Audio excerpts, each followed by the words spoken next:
This is Thriving in Business and Life. I'm Christopher Harding. And I'm Will Wilkinson. Welcome back to the program.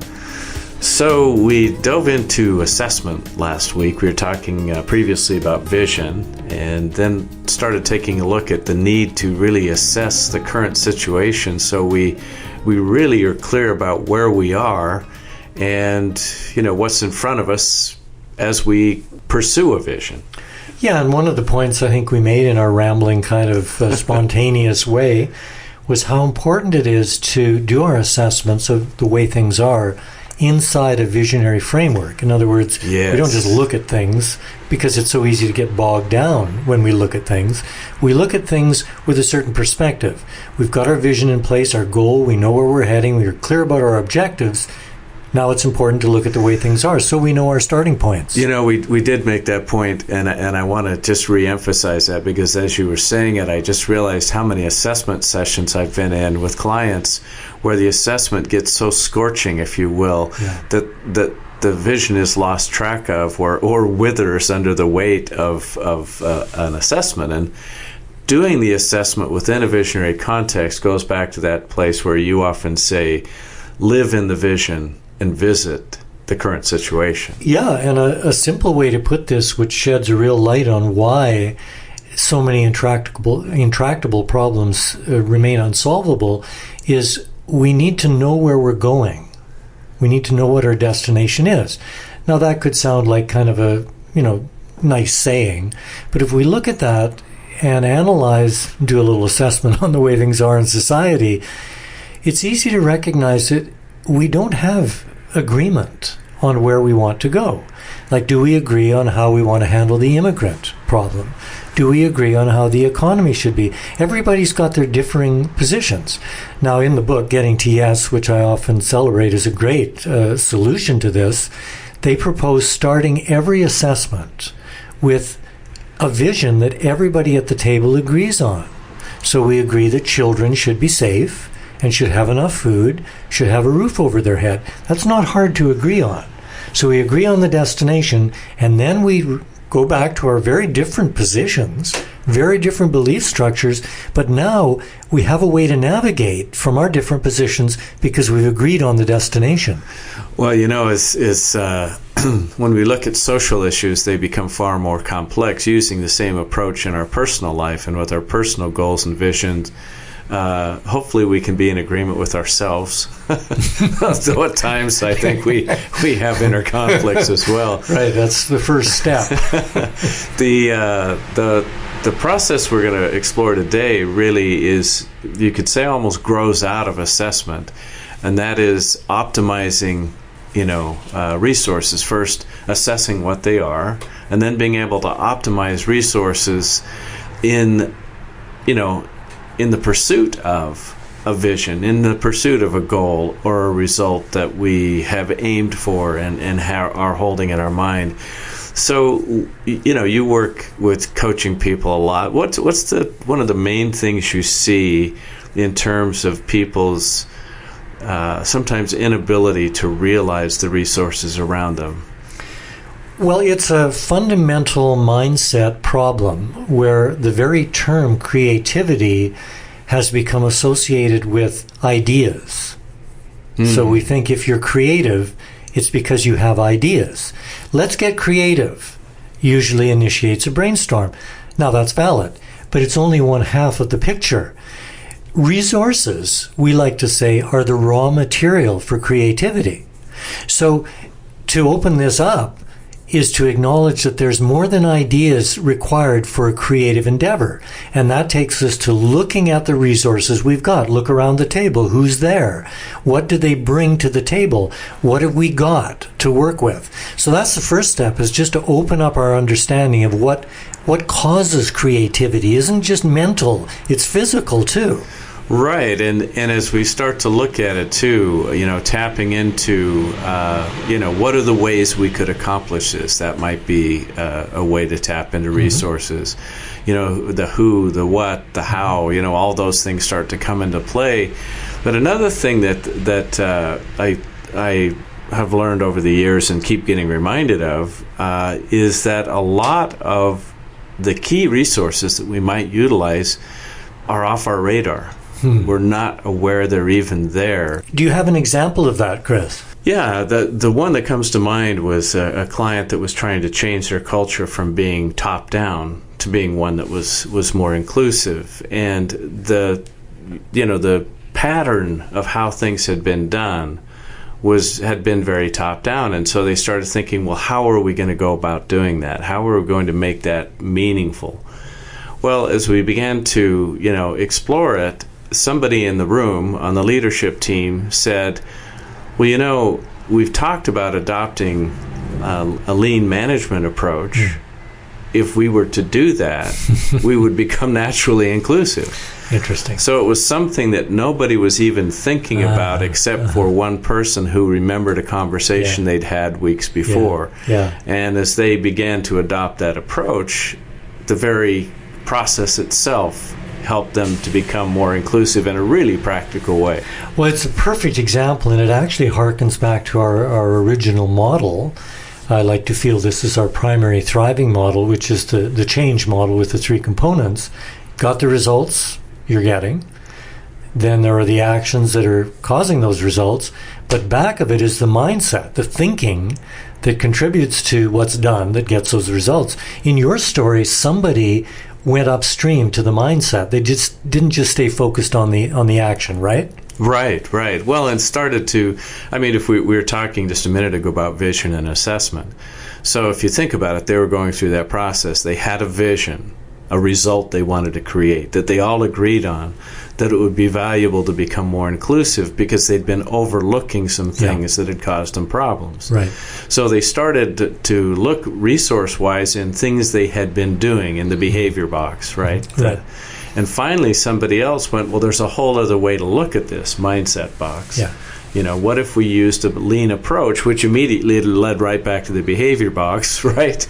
And helped create the action they wanted. Well, in the lean model, one of the things I love most about that is that it frames every endeavor as a learning experience. Right. Which separates blame from responsibility. I can be responsible without getting blamed for what happens. Yeah. So it's, this whole idea of resources. I remember the first time I heard the idea, if you get real clear on your vision of what you want, what's in that result box that you're aiming for, and you just are going for it, assuming that things are going to show up. It's remarkable what shows up, Well, we both know this from experience, and it's fair to say we also both know the frustration of trying to help people understand this principle and actually implement it. You and I were just in a breakfast meeting this morning, fascinating conversation, and at one point I posed a question as we looked at the insurmountable problems in our society, what can we do? And as you recall, it was difficult to make any headway on that, because we kind of are paralyzed with how big the problems are. But as we're saying in this conversation, it begins with some kind of vision. Well, and also begins by scaling the problem down to something that we can have an impact on. Right. I think the overwhelm that a lot of times people feel in society is when we allow ourselves to be so overwhelmed by the insurmountable size of issues that we do nothing. We get paralyzed rather than saying, it's the old Red Cross crisis motto that we've referred to many times. Do what you can with what you have from where you stand right now. Well, that's under direct challenge right now. I was reading a really interesting and quite disturbing article about millennial burnout, which included a lot of quotes from millennials who were basically singing the same song, which is that they're paralyzed. That life is so overwhelming for them. They're busy all the time. And as one fellow said, he couldn't even vote because the effort it took to go down to the polling station and vote was too much for him. So there's this sense of there's so much that I should be doing, I can't do anything. Well, so you go back to resource, and we talk about optimizing resources, not just discovering them, not just using them, but optimizing them. And so what that would mean, there's a certain, you could say, implicit statement in optimizing resources, and that means being very select about which ones I use, when, and where. Because if I don't, If I'm tapping my resources all the time, I will get burned out. Well, and let's expand our definition of resource, because I don't know what our listeners think of when they hear that word. A lot of us begin to think of physical things, like a computer is a resource, money is a resource, people are resources. But another resource that's very important to leverage is the resource of past successes. In other words, we can use a memory of having succeeded in some difficult circumstance as a resource to build on. Oh, I was faced with real challenges before, and we got through that. We somehow made it. Now, that's more than just a comfort blanket.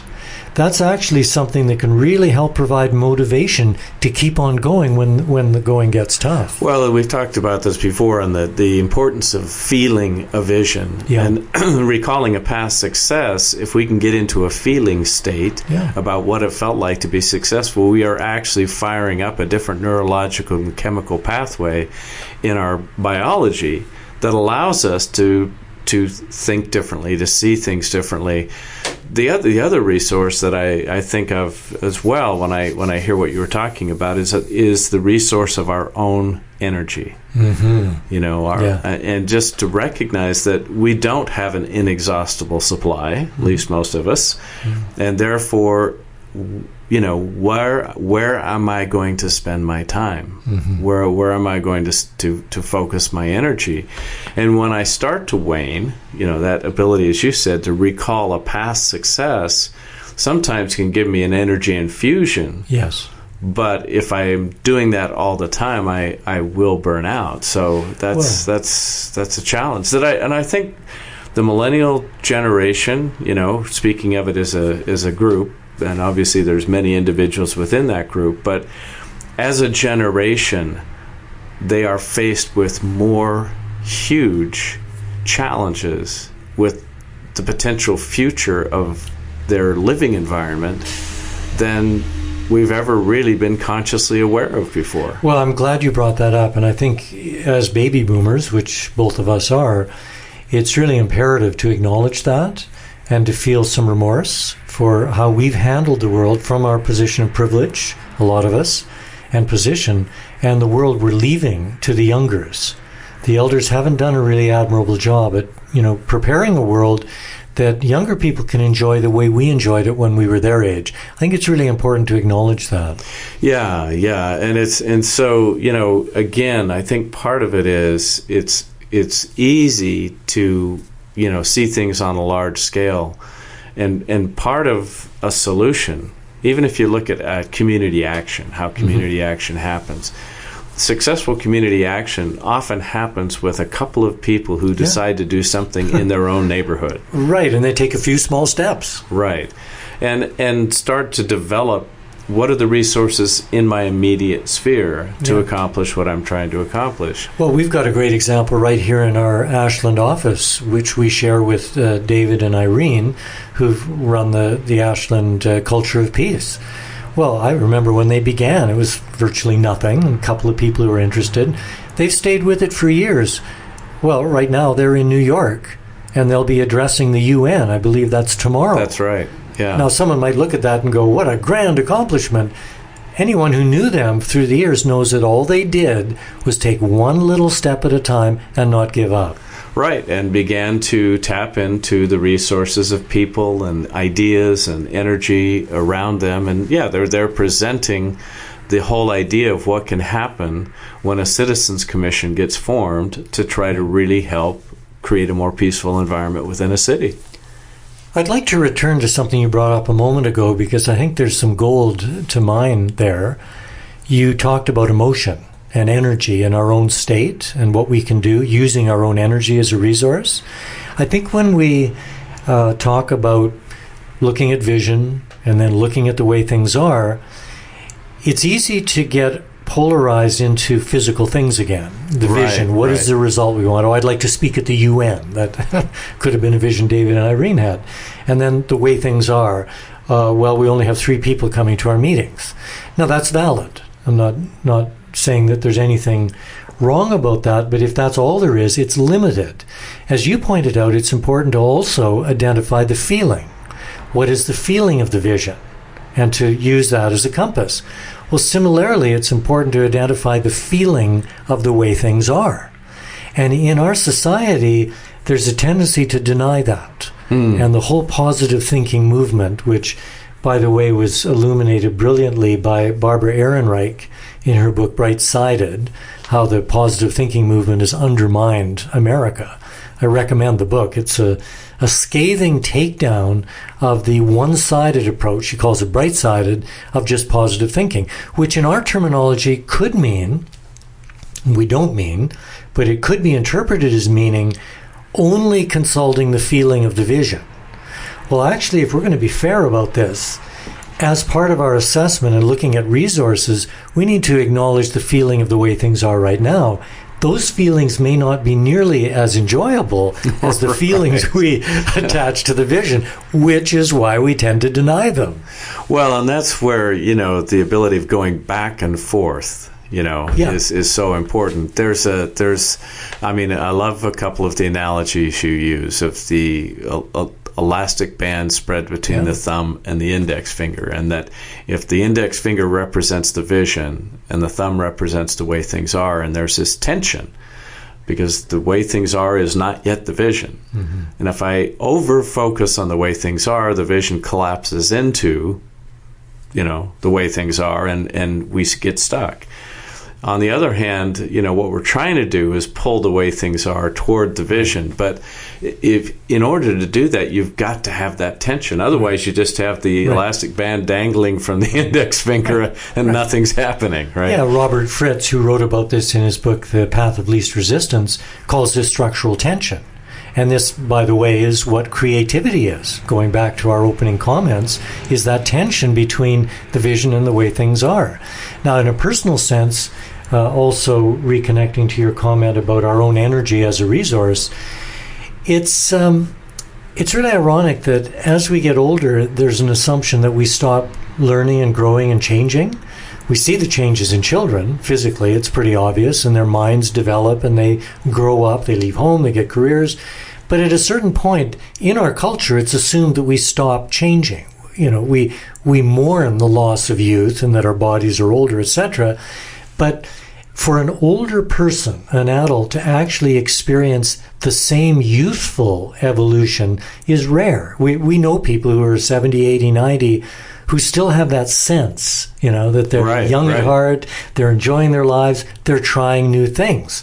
But that's not the norm. Often it's more like you can't teach an old dog new tricks, right? Right. Well, it's as you're saying that, I was just thinking about my dad. He was always the first one to want to try a new technology. He was an artist and a graphic artist and TV set designer and so on. And he was into his early 70s, I think, when some of the more computer design software started to come out. Now, he could have stuck with his old way of doing it on drawing board and etc. He jumped right in, and he said that it was interesting as some of his younger colleagues asked him why was he bothering to learn this. He was only a few years from retirement. And he said, I'm not retiring. In other words, he just his whole joy of learning was so great that's what lit him up. And as you're talking about, feeling state as one of our resources, there's another terminology you introduced me to that was really a Buckminster Fuller approach. This whole idea of being able to move back and forth. Pendulation, I think is the term. Yeah. And back and forth between the vision and the way things are, and the vision and the way things are. Since we're talking about optimizing resources, describe that for us a little bit so we get a sense of how that's a process that's a resource, then how that can help us really tap into maybe a feeling that's difficult about the way things are.